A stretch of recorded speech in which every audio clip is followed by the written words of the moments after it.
Mark, we're here at the Oklahoma City National Memorial, and this is a very special, very sacred site. And I understand that you have been involved in the preservation of the survivor tree here at the memorial pretty much since the beginning. And I was wondering if you could just tell us a little bit about your involvement with this area.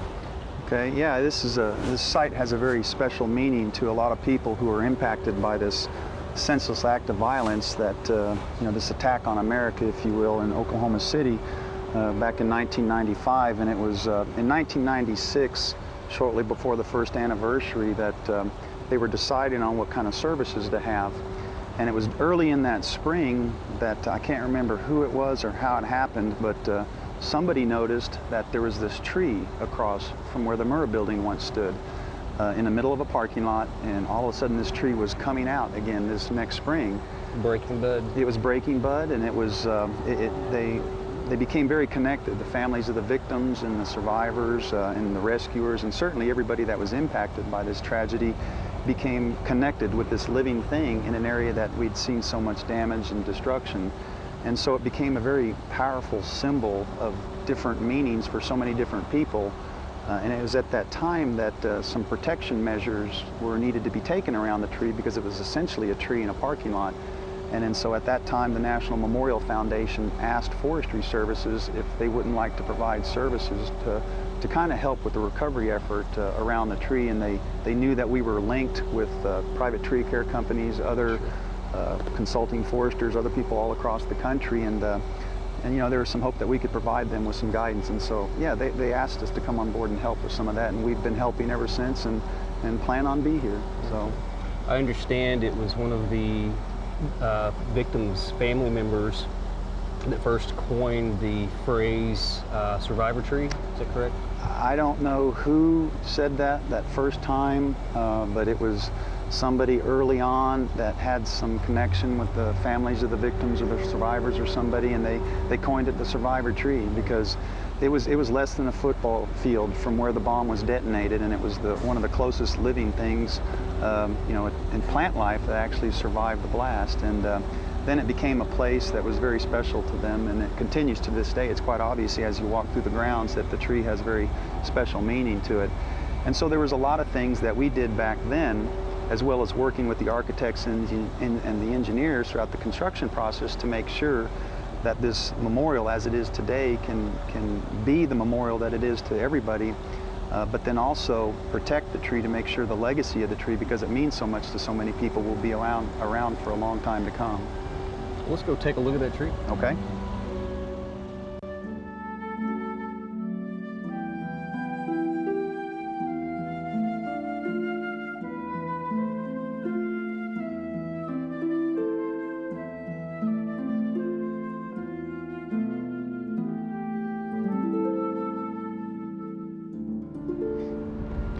So Mark, at the time of the Murrah Building bombing, this American Elm was in a parking lot north of the building, across the road, is that right? Right, it was in a parking lot just right across the street from where the Murrah Building once stood. And as a matter of fact, a lot of people who worked in the Murrah Building were, they've told me stories about how they'd all try and come to work early and actually park underneath this tree. For the shade. For the shade. Mm-hmm. And it's really an amazing story in itself, because essentially this is just the tree that in the 20s was growing in somebody's backyard. And as this part of Oklahoma City developed, it became a parking lot. And I remember coming out some of those early times, and the first thing we saw when we first came out here is that the asphalt from the parking lot was actually turned up onto the trunk of the tree itself. Incredible. It's really incredible. And when I first saw that and began to think of one of the families who suggested that it be called a survivor tree, it was amazing that they just didn't realize it's already a survivor tree. It already is, just to be in that kind of a setting. So there were some things that we looked at early on that we knew that we could do to improve the setting around the tree. I've spent a lot of time in the woods, and I've never seen a lot of asphalt, out in the woods. So hard to come by out in the woods. It is, and so one of the first things we thought about, well, let's get rid of that asphalt. Okay, let's open up the root space and kind of open up and see what's going on around the roots of the tree. So we did that. We came in with some Oklahoma City street crews, Paul Brum with Oklahoma City Street Department, Public Works Department, called him and said we needed some help to come out, and who better to remove asphalt than street department crews. So they came out on a day, and we pulled all the asphalt away from the tree. We pulled all the gravel away from the tree. In some areas it was as much as a foot deep.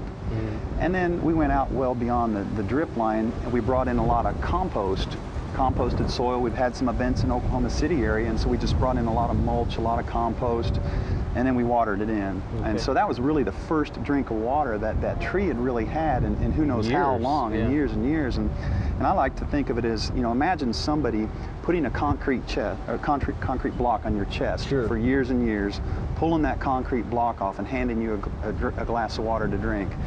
How would you feel? And I think that's probably what the tree was feeling at that time too. Big sigh of relief. Yeah. Sure. Yeah. Now, Mark, was the tree damaged in the blast in any way? Well, there was the blast itself. There was actually a hood off of a car that was blown up into the tree at the time, and this was a parking lot, and a lot of those cars caught on fire, and they were pushed up against the tree, and so the side of the tree was scorched, lost a lot of its leaves that first year. So there was kind of questionable that whether or not the tree was going to be able to recover from that tragedy of the bomb going off in the cars and the fires and everything. So yeah, it was impacted. We have pictures back then where you can kind of see a lot of the leaves on the ground in the parking lot. Well, I know that you guys did just a lot of things to this tree to preserve it, to protect it, and I know we don't have time to go into all of the details, but can you just maybe hit some of the highlights and some of the special things that you guys did to preserve the tree and just enable all the public, all the people that come to visit it, just access right up to the tree without damaging it? Right. We were talking with some of the guards earlier, and they said over 500,000 people visit the site annually, and so that's a tremendous amount of foot traffic around the tree. And so certainly we needed to do things to address those kinds of things. Excuse me. One of the things that we did is we put all the mulch. That helps kind of protect some of the tree's roots from compaction. After we pulled it all out, put the mulch back and everything, and that's real helpful. The one thing I'd like to say too, this isn't all just a Forestry Services initiative. I mean, everything that's ever been done around the tree, it's been a collective effort of people in the tree care industry, nursery individuals, private tree care companies, extension people. We're simply, I guess, put in a position of being the lead contact to help with the protection. To my knowledge, there hasn't really been any money at all spent on the tree. It's all been through donated services from people coming in the tree care industry, doing their part to help protect the tree for the people that have been impacted by this tragedy. So it's amazing. So there's a lot of other people besides just working on that. So yeah, they brought in the mulch to protect it from the compaction. And really that's what people can do is, if you have any kind of construction around your house or anything, protect it from compaction. If you're driving across trees' roots, put a lot of mulch down to protect it from compaction. So we did that. And when you talk about the compaction, you're talking about in that zone, that area that I've heard you mention lots of times before, that critical root zone. Right. And can you give us just an example about where that is? A critical on root, any tree? Critical root zone is what we determine to be the area around a tree that the critical mass of those roots are growing and living and thriving. We forget to think about what's below the ground. We always see what's above the ground, but there's a critical root zone underneath the ground. And kind of a rule of thumb by that, you hear people out by the drip line, which is where as far out of the branches are. But we like to think for every inch in caliper or every inch in diameter at about breast height, 4.5 feet above the ground, you need to have 1 foot of root protection. So if it's 1 inch, 1 foot, 12 inches, 12 feet, that kind of thing. And so that's what we did first of all. I mean, we established that critical root zone around this tree, put up a tree protection fence Keep the equipment. to keep the heavy equipment off of that, and that's what you should consider if you're doing any kind of construction. Now that doesn't mean that you can't come inside that critical root zone. That just means that should you come inside that critical root zone, there's some things that you need to think about and consider. Okay.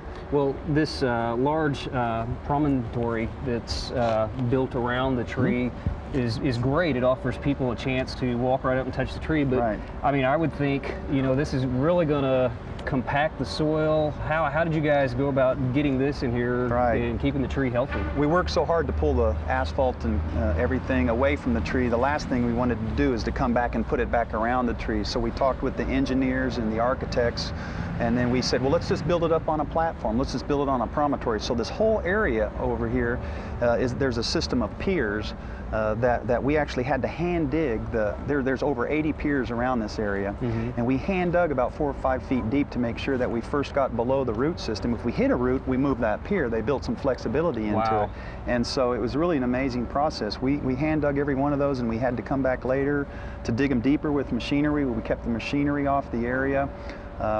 And some of these piers are as deep as, I think, 20 feet deep, actually. Wow. And there's a whole system of piers. Piers and beams. Piers and beams, and then above that, there's the sand, and then this flagstone patio on top of that. There's a drip watering system underneath here, so we can water the tree on the outside of the wall. There's an aeration system that we put in because there was a lot of fill material. There's a subterranean watering system on the outside. Amazing. And I've even heard stories of where this railing or this fence-like structure of concrete around the tree came in contact with the root, and you guys actually built a bridge over one of the roots of the trees?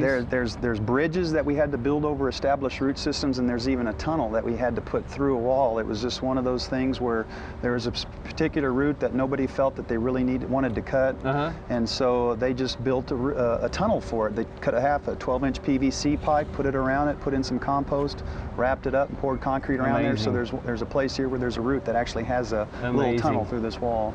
Okay. Well, Mark, I know that we could talk for hours about all the things that have gone on, and I wish we had time to do that. But you do have a program that you go around and you present to different groups about all the details and everything, and all the steps you guys took to preserve the survivor tree. Yeah, we go through and we help people understand the significance of this very special tree.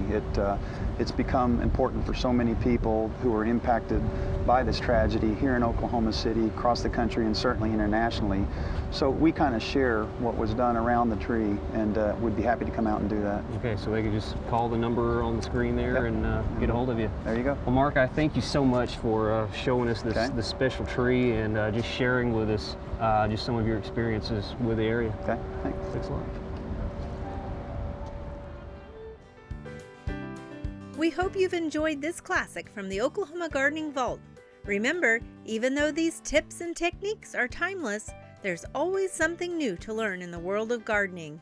By subscribing to both Oklahoma Gardening and OK Gardening Classics, you'll have access to a wealth of gardening knowledge, both classic and contemporary.